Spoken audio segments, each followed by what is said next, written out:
Prayer తీసుకుందాం. పరిశుద్ధుడా, విమోచకుడాని పరిశుద్ధమైన నామమును బట్టి వందనాలు చెల్లించుకుంటున్నాను తండ్రి. ప్రభా, రాత్రంతా మాకు మంచి నిద్రను అనుగ్రహించి దేవా, ఉదయకాలంలో నీ పాద సన్నిధికి వచ్చుటకు మాకు ఇచ్చిన వాక్యాన్ని బట్టి వందనాలు.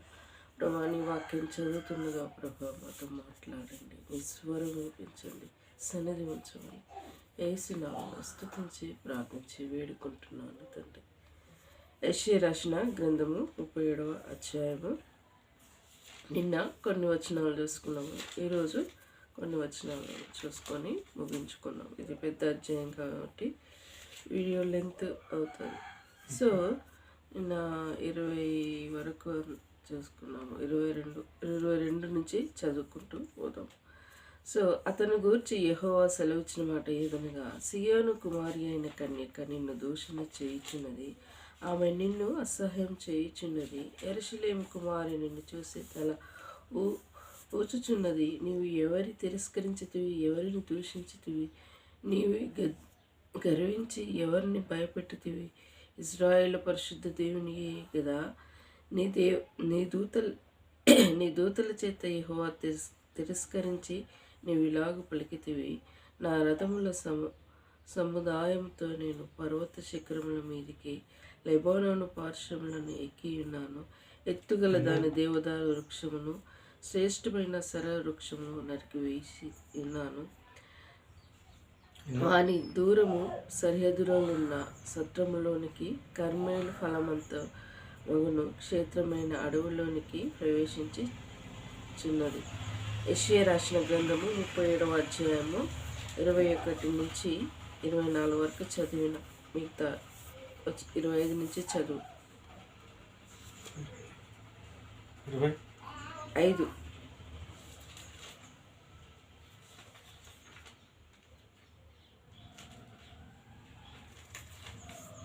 37వ అధ్యాయము 25వ వచనం.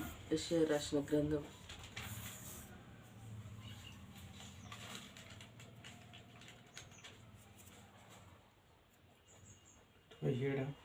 25. నేను త్రవ్వి నీళ్లు పానం చేయుచున్నాను, నా ఆరకాలి చేత నేను దట్టమైన స్థలములలో నదులనన్నింటినీ ఎండిపోజేయుచున్నాను. నేను పూర్వమందే దీన్ని కలగజేసి తిని చదువు. అది కూడా చూసి పురాతన కాలం ముందే ఏది నిర్ణయించితివని నీకు వినబడలేదా? ప్రకారం గల పట్టణము నీవు పాడు దిబ్బలుగా చేయుట నా వలనే బంధించితిని. కాబట్టి వాటిని కాపురస్తులుగా బలహీనులై జడిసిరి. విశ్రాభ్రాంతి మంది పొలంలోని గడ్డి వలె కాడమేయువని చేయవలనని అయిరి. 28. నీవు కూర్చుంటయు బయలు వెళ్ళుటయు లోపలికి వచ్చుటయు నా మీద వేయు రంకెలను నాకు తెలిసేయున్నాయి. 29.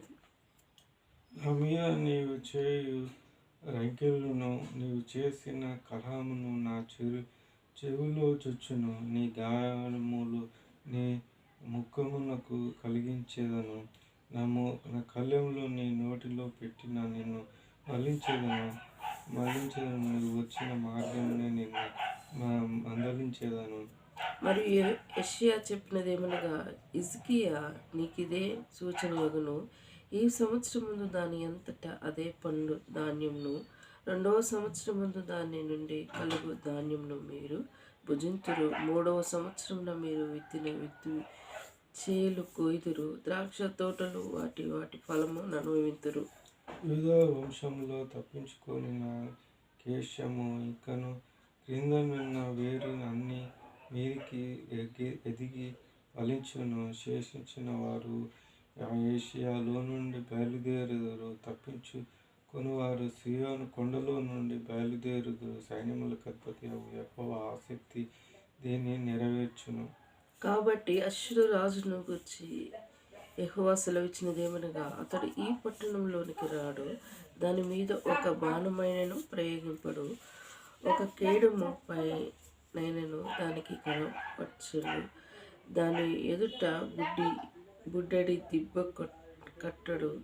ఈ పట్టణంలో లోపలికి రాక తాను వచ్చిన మార్గంనే అతడు తిరిగిపోవును. ఇది యెహోవా వాక్కు. నీ నిమిత్తమును నా సేవకుడైన దావీదు నిమిత్తమును నేను ఆ పట్టణమును కాపాడి రక్షించేదను. అంతటా యెహోవా దూత బయలుదేరి అర్షరాజు దండుపేట 1,85,000 మంది మెత్తెను. ఉదయమున జనులు లేవగా వారందరూ మృతి కలవరముగా ఉండిరి. అర్షరాజు అయిన సర్వేనేరు తిరిగిపోయి నివేని పట్టణంలో వచ్చి నివసించిన తర్వాత అతడు నిద్ర అను తన దేవతల మందిరమందు మొక్కించి చూడగా అతని కుమారుడైన ఆంద్రియేలునకు షేరెజెకును ఖడ్గంతో అతన్ని చంపి రారాతు దేశంలో తప్పించను కొనిపోయేది. అప్పుడు ఆ కుమారుడైన యెషరేదోను అతనికి మారుగా రాజాయను. సో నిన్న చూసింది హిజ్కియా మరి రాజు, ఇంకా వేరే రాజు గురించి చూసినప్పుడు హిజ్కియా యెహోవాను ఎరిగిన వ్యక్తి, దేవుని నమ్ముకున్న వ్యక్తి. మరి ఇంకా వేరే రాజు మరి తను చేసుకున్న విగ్రహాలను పూజించిన వ్యక్తి. ప్రజలను ఎలా భయవంతులు చేశాడంటే, ఈ తను చేసుకున్న దేవతలు కాపాడుతాయా? హిజ్కియా దేవుడు నమ్మిన దేవుడు కాపాడుతాడా? హిజ్కియా చెప్పిన మాటలు నమ్మకండి అని ఇట్లా చెప్పుకుంటూ వెళ్తూ ఉన్న సందర్భం చూసుకున్నాం. సో దేవుడు హిజ్కియా ప్రార్థన విన్నాడు. మరి ఆయన అక్కడ 22-21 చదివితే మరి హిజ్కియా దేవుడు ప్రార్థన విని ఇక్కడ మరి దేవుడు ప్రజలని కాపాడాడు. ఈ అధ్యాయం మొత్తం చూసుకుంటూ వస్తే ప్రజలని కాపాడుకుంటూ వచ్చాడు. మరి దేవుడు ఎన్నో వచనం చూస్తూ ఉన్నాడు. 35వ వచనం, నా నిమిత్తము నా సేవకుడైన దావీదు నిమిత్తము నేను ఈ పట్టణము కాపాడి రక్షించును.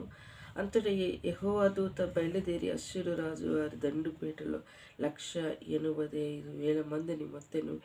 ఉదయమున జనులు లేవగా వారందరూ మృత కలవలుగా ఉండేది. చూసావా, దేవుడు ఒక అద్భుతము, ఒక ఆశ్చర్యకారము మరి జరగాలంటే ఆయనలో శక్తి మహత్యము ఉండాలి.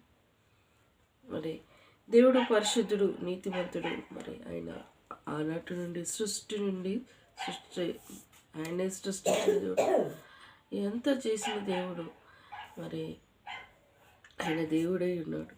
ఈ లోక దేవతలు మరి వారు ప్రథమలుగా సైతాను భూలోకానికి మరి గెంటేసినాక అవి మనుషులను ప్రబోధితం చేసి ఎన్నో విధాలుగా ప్రయత్నం చేసింది. ఆనాటి నుండి దేవుళ్ళు దేవతలని వచ్చుకుంటూ వస్తూ ఉన్నాయి. మరి సృష్టికి సృజించకముందే దేవుడు ఉన్నాడు. మరి ఈ సృష్టిని సృష్టించినాక ఈ నరులు ఎంత విశ్రించి చేసినప్పుడు దేవుడు హృదయంలో భూమి మీద పాపం విస్తరించి ఉంటే ఎందుకు సృష్టించిన ఈ మానవుల్ని అని దేవుడు హృదయంలో సంతాపడ్డాడంట. మరి గ్రంథంలో లిఖించబడి ఉన్నది. మరి ఎందుకంటే భూమి మీద నేనే దేవుడిని అని చెప్తే వినలేదు. మనుషులు ఈనాడు సత్యం చెప్తే వినరు, గుడిలో వెళ్తూ ఉంటారు. ఈ చరిత్ర పురాణాలన్నీ అని చెప్పుకుంటూ ఉంటారు.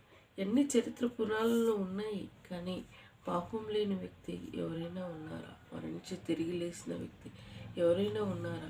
మరలా వస్తానని చెప్పిపోయిన దేవుడు మరి నాటి నుండి నేటి వరకు ఉంచబడి ఉన్నది. అని ఎందుకు అలా అంటూ ఉన్నారు? నమ్మట్లేరు. ఇది మొత్తం ఏదో తెల్లోళ్ళ దేవుణ్ణి, ఏదో నల్లోళ్ళ దేవుణ్ణి, ఎవరికి ఇష్టం వచ్చిన దారిలో నడిచి వెళుతూ ఉన్నారు. మరి దేవుడు అలా అనలేదు. నాటి నుండి నేటి వరకు యేసుక్రీస్తు నిన్న నేడు ఏకరీతిగా ఉన్నాడు. ఈ సృష్టిని సృష్టించకుండా దేవుడు అనేవాడు ఉన్నాడు. మరి ఆ దేవుడే ఈనాడు వరకు ఉన్నాడు. మన పితరులు ఆనాటి నుండి ఇంతవరకు ఉన్నాడు. దేవుడు గొప్పవాడై ఉన్నాడు. మరి ఇక్కడ అశ్షూరు వారి దండుల పేటలో 185,000 మంది మొత్తెను. ఉదయమున జనులు లేవగా వారందరూ కళేబరములుగా ఉండిరి. మొత్తెవరు సచ్చేవారికి ఏమంటారు? చచ్చితే శవాలు అయిపోతూ ఉంటారు. మనం చూస్తూ ఉంటాం టీవీలలో. ఇప్పుడు టీవీ వార్తలు చూస్తూ ఉంటాం. మన ఇంట్లో అయితే రెగ్యులర్గా చూస్తూనే ఉంటాం. ఈ ఇన్స్టాగ్రామ్, యూట్యూబ్ ఓపెన్ చేస్తే ఎక్కడ ఏం సంభవిస్తుందని చేస్తూనే ఉంటాం. కళేబరాలు జనం మొత్తగా ఎంతమంది 185,000 మంది మొత్తం ఉదయం. ఒక్క దినం దేవుని మూతతో కథ అందరూ చచ్చిపోయింది. దేవుని శక్తి అక్కడ ప్రకటింపబడింది. మరి యెహోవా దేవుడు గొప్పడని అక్కడ రుజువుపరచబడింది. అంతే. దేవుడు ఆయన పరిశుద్ధుడు, నీతిమంతుడు, ఆయన శక్తి సామర్థ్యం కలిగిన దేవుడు. ఆయన ఆనాటి నుండి ఈనాటి వరకు ఉన్నాడు. మరి మనుషులే నమ్మట్లేరు. అయ్యో మేము మొక్కిన దేవతలు ఏమవుతారు, మేము మొక్కిన ఇవన్నీ ఏమవుతాయో. మీరు మొక్కిన వెండి చేత పోయబడిన విగ్రహాలు ఒకానొక దినమున అవి బయట పారవేయబడుతుంటాయి. అదే ఉగ్రత దినం సమీపంలో ఉన్నది. మరి ఆ ఉగ్రతను తప్పించుకునే నాదుడే లేదట. మరి అది భయంకరమైనది. అదే ఆ రోజు యేసయ్య ఉగ్రత రోజు, 7 ఏళ్ల శ్రమల రోజు, పాపులంతా ఏడిచే రోజు. ఆ గుంపులో ఉండటానికి నేను ఇష్టపడుతున్నాను. అది తప్పించుకోవడానికి మార్గము ఇంకెక్కడ ఉండదు, ఏ విషయంలో ఉండదు. దేవుడి కనికరం చూపించడు. కృపకాలంలోనే నమ్ముటకు నువ్వు ఎగిరపడవు.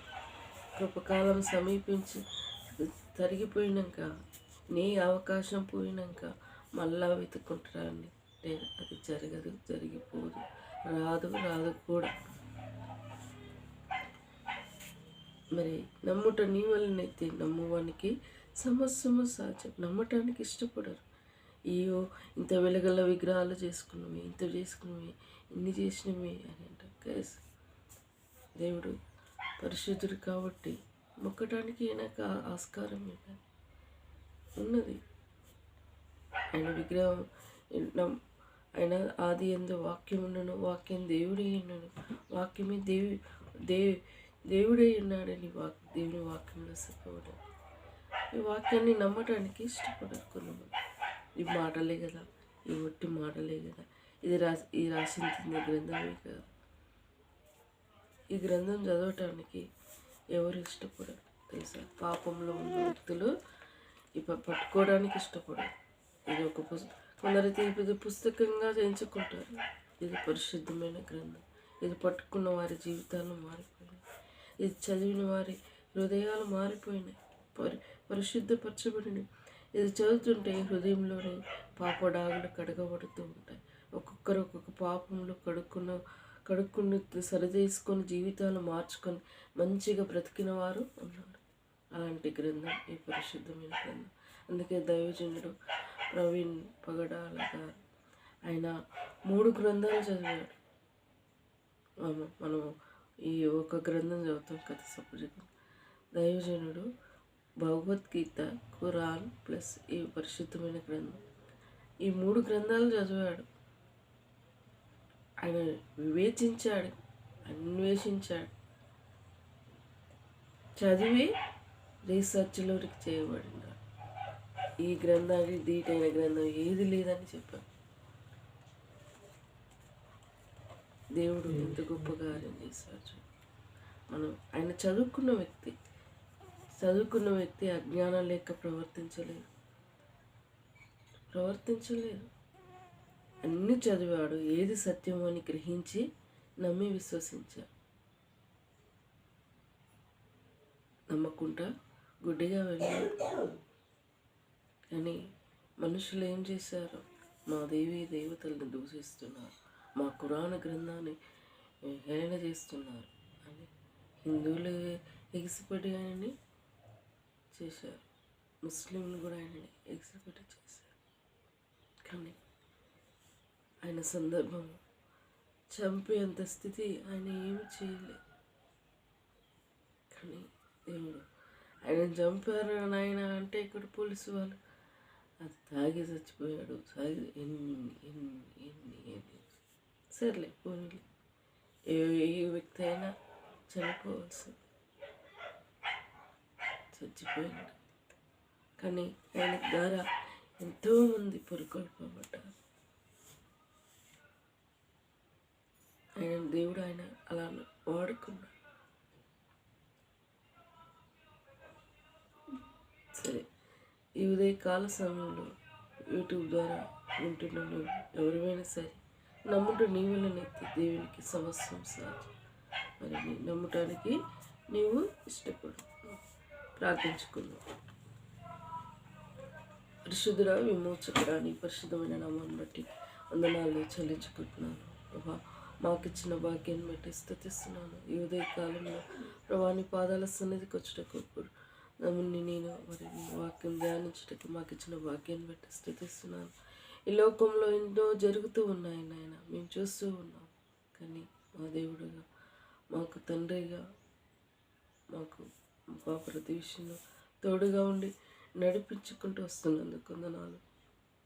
నూతన సంవత్సరంలో మమ్మల్ని ప్రవేశపెట్టావు తండ్రి, నీకు వందనాలు. నూతనమైన వాగ్దానాలు మాకిచ్చినందుకు వందనాలు చెల్లిస్తున్నాను నా తండ్రి.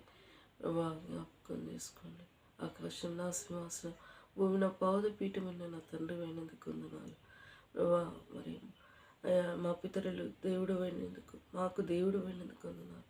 మా కుటుంబంలో మా రక్త సంబంధులు ఇంకా నిన్ను నమ్ముకోలేదు నాయన. మోగ విగ్రహాలు పూజించేవారు కూడా ఉన్నారు తండ్రి. అయినా నేను నమ్ముకునే భాగ్యాన్ని దయచేయమని ప్రార్థిస్తున్నాను తండ్రి. నేను ఎరిగి తెలుసుకునే కృపను దయచేయమని ప్రార్థిస్తున్నాను. ఏదే కాల సమయంలో దేవా నీ పాద సన్నిధికి వచ్చేటప్పుడు మాకు ఇచ్చిన భాగ్యాన్ని బట్టి వందనాలు. మా తొల్లయ్య గ్రామాన్ని కూడా రక్షించండి. చీకట్లో బ్రతుకుతున్న వారు ఉన్నారు నాయన, మగ విగ్రహాలు మొక్కేవారు కూడా ఉన్నారు నాయన. వారందరినీ రక్షించమని ప్రార్థిస్తూ మమ్మల్ని మా కుటుంబాలని నీ కృపగల హస్తములకు అప్పచెప్పుకుంటూ మాకు ఇచ్చిన వ్యక్తిగత వాగ్దానాలు నెరవేర్చిన ఆయన, తమనికి ఇచ్చిన వాగ్దానం ప్రభా సమృద్ధిగా అభివృద్ధి పొందేదమని వాగ్దానం చేసావు. వాగ్దానం నెరవేర్చండి. నాకు ఇచ్చిన వాగ్దానం నెరవేర్చిన ఆయన, నీవు బ్రతుకు దినములలో నాయన నీకు విశ్రాంతి కలుగజేసినను ప్రభా. నా జీవితంలో నీవు ఇచ్చిన వాగ్దానం నెరవేర్చమని ప్రార్థిస్తున్నాను.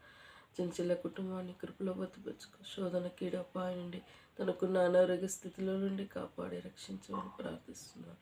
పిల్లల్ని కృపలో బతుపరుచుకోండి. అత్త మామ ఆడపచ్చులను రక్షించండి అయ్యా. తన భర్తను కూడా కృపలో బతుపరుచుకోండి అయినా. మరి నిరంజన కూడా కృపలో బతుపరుచుకోండి. బిడ్డల్ని జ్ఞాపకం చేసుకో. తనకున్న అనారోగ్య స్థితి ప్రభావం రకాల సమయంలో అది వచ్చిందని తెలియబడింది. జ్వరం నుండి వీడిని కాపాడి రక్షించి కాపుదల భద్రతలో ఉంచండి. శోధన కీడపాయి నుండి కాపుదల భద్రతతో ఉంచమని, నీ కాపుదల భద్రతలో వీడిని దీవించండి. అంధకార శక్తిని నజరైన యేసు నామంలో బంధిస్తున్నాను నా తండ్రి. ఏంటి ద్వారా వచ్చే మహిమను దృష్టిని దొంగిలించుకుంటూ నీ కంచె వేయుని నీ పాద సన్నిధిలో ఊరపెట్టుకుంటూ భవిష్యత్తు స్టడీ, జాబ్, లైఫ్ పార్ట్నర్ యెహోవా యందు భయభక్తులు గల వారిని ఈ ఇంటికి నడిపించమని కోరుకుంటూ మా ద్వారా వచ్చే మహిమను దుష్టుడు దొంగిలించకుండా నీ కంచె వేయమని కోరుకుంటూ నీకు నీ ఆర్తి పూజిస్తూ ఆరాధించుకుంటూ యేసు దివ్యమైన నామం అతి వినయంగా వేడుకుంటున్నాను తండ్రి. యేసు రక్తమేజే, సిలువ రక్తమేజే. యేసు నా సంపూర్ణ విజయం కలుగునుగాక. అపవాది క్రియలు అనంతం నాశనమగునుగాక.